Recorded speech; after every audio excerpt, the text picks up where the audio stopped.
এইমাত্র আংশিক গেজেট প্রকাশের নির্দেশ দিলেন তারেক রহমান। সর্বনিম্ন বেসিক ১৮,৬৫০ টাকা ও ১০০% পেনশন সুবিধাসহ একটি সুখবর ঘোষণা করা হয়েছে। তারেক রহমান আজ আংশিক গেজেট প্রকাশ করার লক্ষ্যে পে কমিশন ও পর্যালোচনা কমিটির সঙ্গে আলোচনা করেছেন। এই আলোচনায় অবসরকালীন সুযোগ সুবিধা ও সর্বনিম্ন বেসিক নির্ধারণের বিষয়টি যৌক্তিকভাবে তুলে ধরা হয়। বৈঠকে সচিবরা উপস্থিত ছিলেন এবং গেজেট প্রকাশ, বাড়ি ভাড়া, চিকিৎসা ভাতা ও উৎসব ভাতা দ্বিগুণ করার বিষয়ে গুরুত্বপূর্ণ সিদ্ধান্তের কথা জানান। পে কমিশনের চেয়ারম্যান সহ অন্যান্য সদস্যরা বাজেট বরাদ্দ নিয়ে ইতিবাচক সিদ্ধান্ত তুলে ধরেন। ২০২৬-২৭ অর্থ বছরে সরকারি চাকরিজীবীদের জন্য ১,৬০,০০০ কোটি টাকার বাজেট সংশোধনের মতামত দেন অর্থমন্ত্রী আমির খসরু। তিনি জানান, এই বাজেট বাস্তবসম্মত।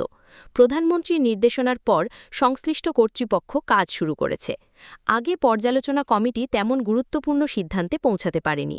তবে এখন দেশের অর্থনৈতিক অবস্থা বিবেচনা করে বেতন বৃদ্ধির নতুন পরিকল্পনা নেওয়া হয়েছে। অর্থ মন্ত্রণালয় থেকে বেতন ভাতার হিসাব সংশোধন করা হয়েছে এবং ডিজিটাল পদ্ধতিতে সিদ্ধান্ত বাস্তবায়নের উদ্যোগ নেওয়া হয়েছে। নিম্ন গ্রেডের কর্মচারীরা যাতে সহজে মানিয়ে নিতে পারেন সে অনুযায়ী আংশিক বেতন স্কেল বাস্তবায়নের সুপারিশ করা হয়েছে। পরিকল্পনা কমিশন পে কমিশনের সঙ্গে বৈঠক করে বিভিন্ন গ্রেডে আর্থিক বরাদ্দ এবং চিকিৎসা ও শিক্ষা ভাতার পরিবর্তন নিয়ে আলোচনা করেছে। অবসরপ্রাপ্ত সরকারি কর্মচারীদের জন্য আংশিকভাবে সুবিধা বাস্তবায়নের সিদ্ধান্ত নেওয়া হয়েছে। গেজেট প্রকাশের প্রাথমিক পর্যায়ে বাড়ি ভাড়া ও চিকিৎসা ভাতা সংযোজন করা হয়েছে। অর্থমন্ত্রী বলেন, পে স্কেল সংস্কারের ফলে কিছু অর্থনৈতিক চাপ তৈরি হতে পারে, তবে বড় কোনো সমস্যা হবে না, বরং বেতন বৃদ্ধি অর্থনীতিতে ইতিবাচক প্রভাব ফেলবে। সাবেক অর্থসচিব জাকির আহমেদ খান জানান, আংশিক বেতন স্কেলের পাশাপাশি নতুন দুটি সুবিধা যুক্ত করা হয়েছে। নিম্ন গ্রেডের কর্মচারীদের জন্য সর্বনিম্ন বেসিক ১৮,৬৫০ টাকা নির্ধারণ করা হয়েছে এবং খসড়ায় স্বাক্ষর করা হয়েছে। এর ফলে নিম্ন স্তরের কর্মচারীরা আগের তুলনায় বেশি বেতন পাবেন, যা একটি পরিবারের ব্যয় বিবেচনা করে নির্ধারণ করা হয়েছে।